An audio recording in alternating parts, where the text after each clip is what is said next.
Hello, everyone. I'm Geoff Hinsley, and I'm here with my colleague Kathleen Curran, and we're going to attempt to do a quick 5-minute recap of a review of what IDKN is.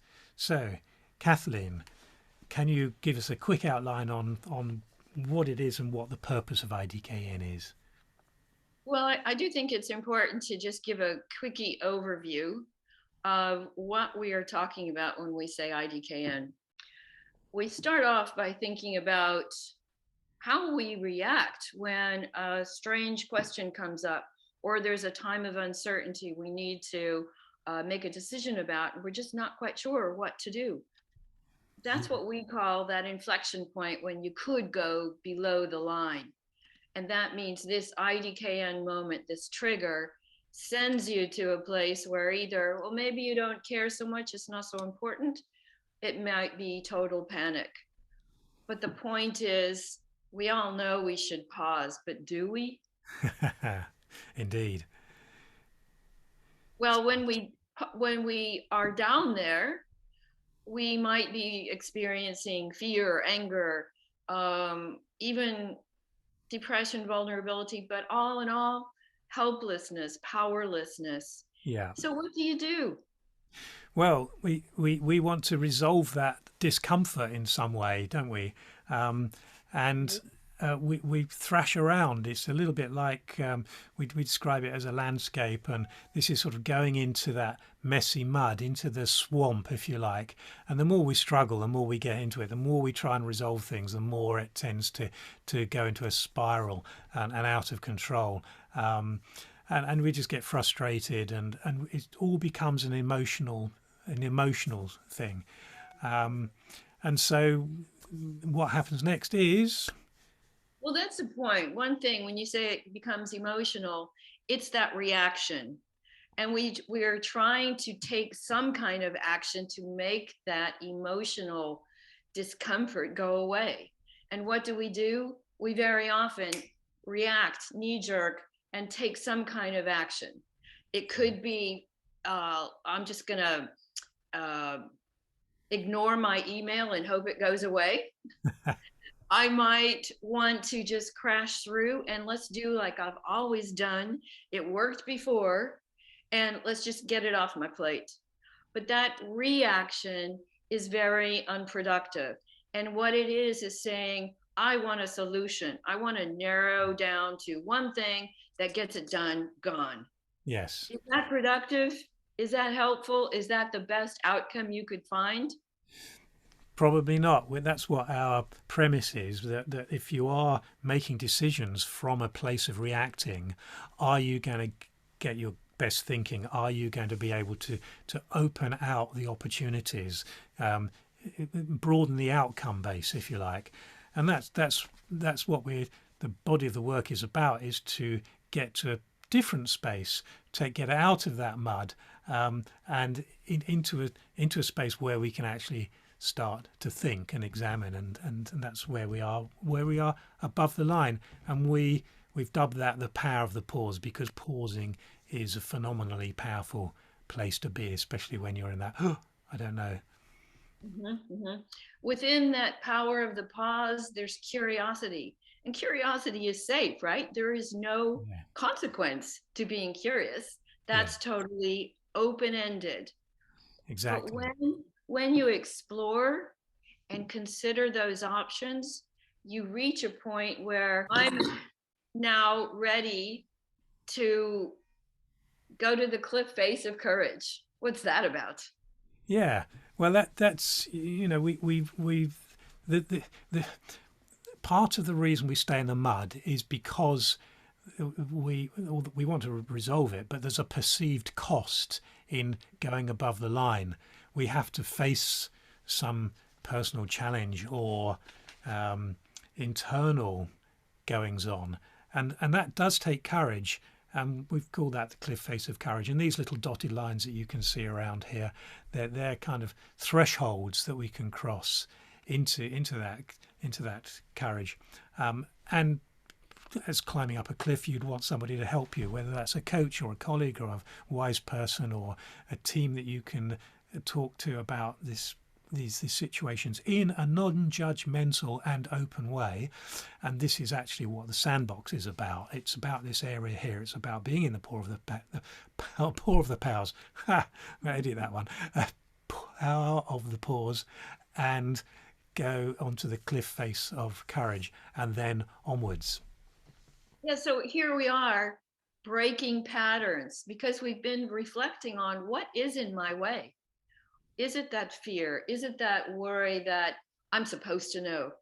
We're breaking those patterns and questioning Mm. what could be a better way? What could I really want? Yeah, And that brings you to the threshold of clarity because you are then clear on what the options are and what seems to be the best that you could choose. that's So right. you're looking at what's the purpose, what's the direction I want to go, and recalibrating and exploring Yeah, options. this is what, well, I'm debating whether to call the pastures of perspective, or the plateau of perspective, where you can again pause and just look at all the different options that are evolving. Mm-hmm, mm-hmm. And when you're on that plateau, as you describe it, you're able to choose, and you have made a choice. You have decided for this context, not the one before that worked last year or the year before, but now in this space of uncertainty, I've got new considerations. I now know where I want to go. I've recalibrated, and therefore my choices are made with conviction. And I love the word conviction. CON means with, and viction from the root of victory, achieving, winning, with strength. So with conviction, you say, this is what I want to do and why. I've thought it through. That gives it so much more power because you're able to describe, if asked, you've thought it through. It's with integrity because it's certainly aligned with your values and what the purpose of what you're doing this decision, making this decision for, all aligned. So your conviction is strong, and that leads you to those conscious choices that stretch. You've opened out the options. Your outcomes, not your solution, outcomes are so much greater. And what does it get you, Geoff? Well, that gets to our final stage in this particular area of the model, which is a confidence. And what we should note about the model here is the kind of the rainbow part of it is, and the confidence at the top is that at any stage in here we can always slip back down and slide off and drop back down the line, because that's human. This is all challenge and growth and everything.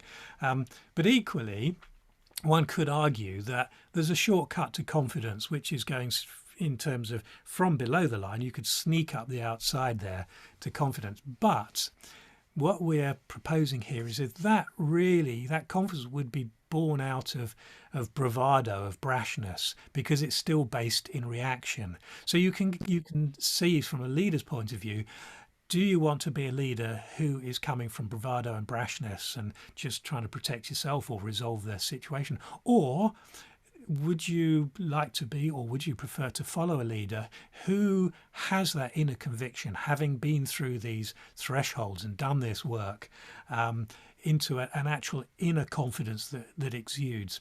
And then, of course, the next stage later on of IDKN is once you're able to become a leader like that, how do you affect other people? And then how do you see that in somebody else? And then how do you encourage them to go through that? And then it grows, and you have a, ultimately, wouldn't it be great if you had an IDKN culture, everybody going through this, and understanding where each one actually is, and whether we're below the line, above the line, and how we're moving through it. Mm-hmm, mm-hmm. So the process is really like the ripples in the pond. When you toss a stone in, it ripples out, you affect others. You're able to not only create the climate where others can practice IDKN, or develop that mindset themselves, but it creates the climate where that is passed on to others. That becomes the way of being, that becomes the way of leading and cultivating others. And as you said, it becomes an organizational change, Yes. an organizational cultural fertility, if you Yes. will, Yeah. because I'll have that. A lot of research has gone into psychological safety. And this is Absolutely. Yeah. certainly one piece that is going to cultivate that climate of psychological safety. Yes. It's it's not only a behavior, it's not only how do I ask a question. Notice this comes from the inside out. And that's the cultivation that we hope IDKN can bring for every leader, team, and organization. Yeah, and it's applicable in so many areas, as you say, in the belonging, the psychological safety, leadership, change, all sorts of related areas. And you can use so many different tools to put into that area of the power of the pause and onwards as well. So I think we'll probably leave it at that. That's probably enough for one session and to I complete. was thinking the same. I think we get carried away We do talking get carried about away, IDKN. but this has all been ad lib. I probably won't edit it, and we're looking forward to seeing you on our next Sandbox meeting. So from me, Geoff Hinsley, And for me, Kathleen. we'll say good luck and embrace not knowing.